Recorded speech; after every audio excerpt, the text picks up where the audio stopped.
Thank you, John. Put me back where I belong. Good evening, ladies and gentlemen, boys and girls, because most of you are a lot younger than me, so you got to be called a girl. So anyway, what I'd like to tell you about is my experience joining the Marine Corps in 1950 and ending up in Korea, which I knew I was going to be there anyway. That's one of the reasons I joined the service, to get into the war that we were having there. But it all starts on Christmas Eve, 1950. I joined the Marine Corps, and I come home and told my mom, and she had a panic attack and all that. And she said, "Wait till your father comes home, he's going to really take care of you."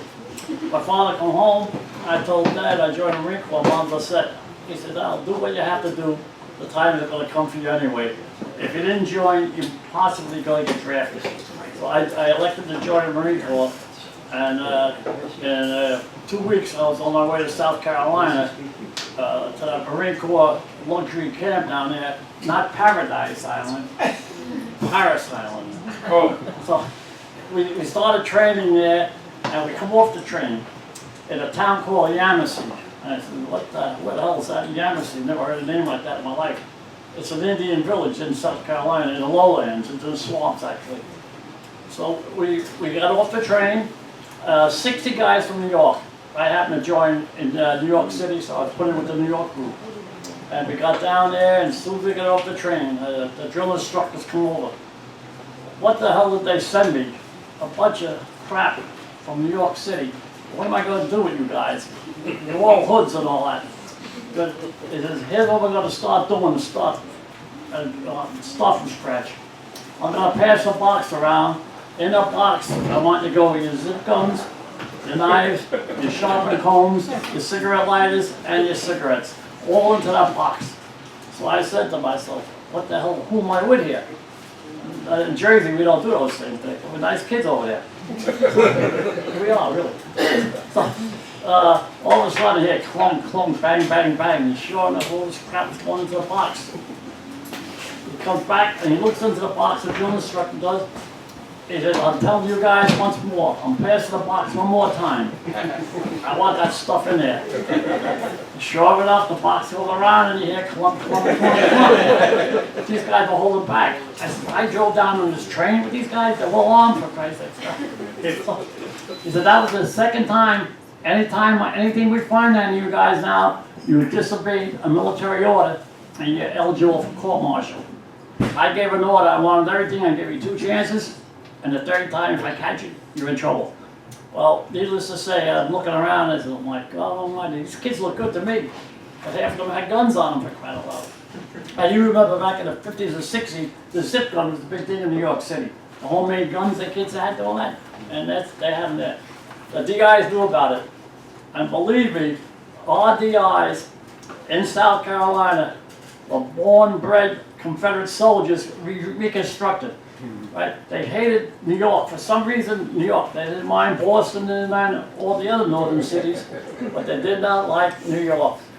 And I said to my sergeant, I come from Jersey. He said, that's close enough. You're going to suffer the same stuff they got. Well, anyway, we did our boot camp there. My first experience was any of you boys, guys in the military, and those with shower, and shave beans. 60 guys had to do that in 20 minutes. 20 guys to the commodes, 20 guys in the shower, and 20 guys start shaving. And you got to do the routine. As soon as you finish the commode, get off and let another guy on, and let it go right around Rosie, and you got 20 minutes. And if you didn't finish, the guy was a maniac, the sergeant. He was just crazy. Sergeant Ballinger, I'll never forget him. Some days you never forget that impress you. He impressed me. I scared him. And I must have been smiling, and he walks up to me. He says, "Wipe that smile off your face." And I said, "Sergeant, I'm not smiling." He says, "Are you calling me a liar?" So he called the other sergeants of it. This man called me a liar. What should I do to him? And they all make it's all a game they're playing with. It's a game. They already pre-planned this there.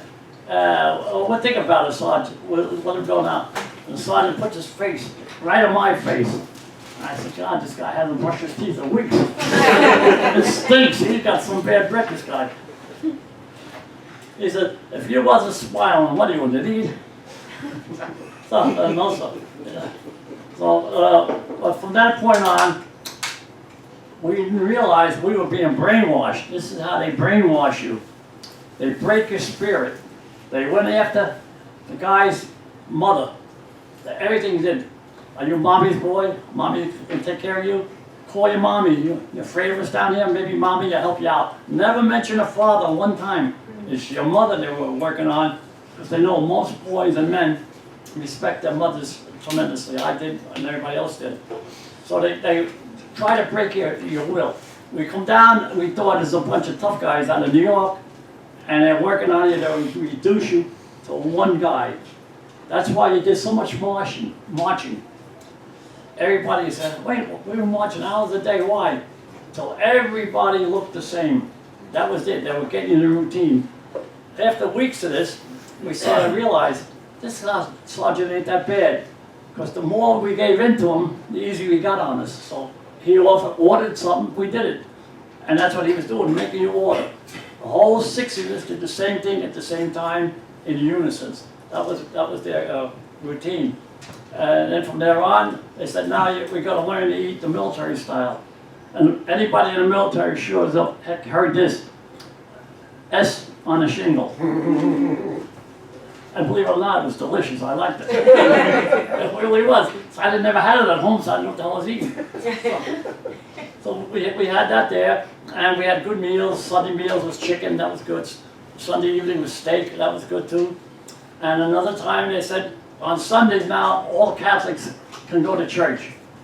All of a sudden, the whole 60 guys, everybody's a Catholic. The I say, Schwartz, since when are you a Catholic?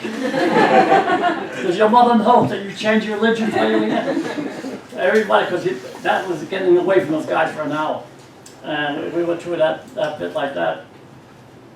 And then as more the weeks went on, the more better we got to like our sergeant. He ain't that bad. He's only trying to improve us. And then we went out to the rifle range. We all had to shoot a minimum of 190 points. And underneath that, you had to continue.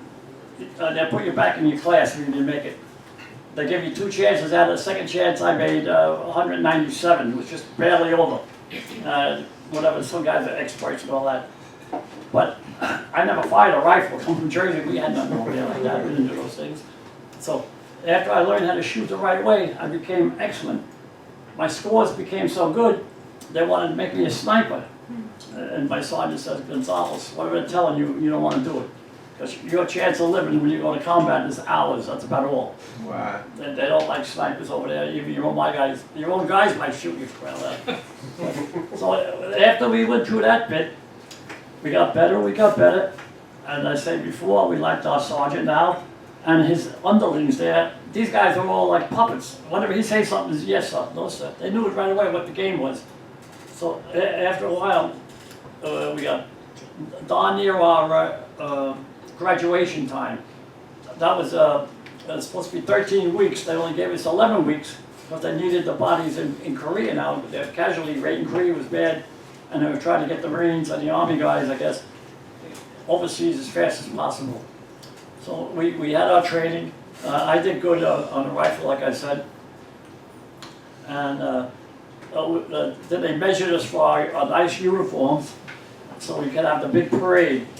And anybody that's been in the military, like I said before, when you hear that military music and you're marching to it, past a reviewing stand with generals in it and who else is in it, you feel so proud, you're doing good.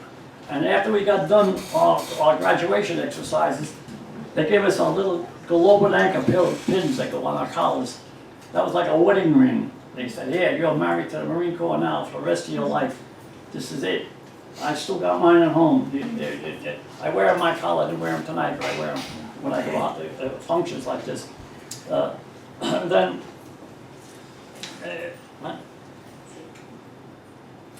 I like that. My coach is telling me. I'm running out of time. So anyway, guys, it was good being with you and all. At 94 years old, I'm still happy 'Cause I always say, 94. God bless you. I can't help it. And I was in something. I should be a sniper in Spain, but I almost less than high. And I respect you 100%. Well, thank you.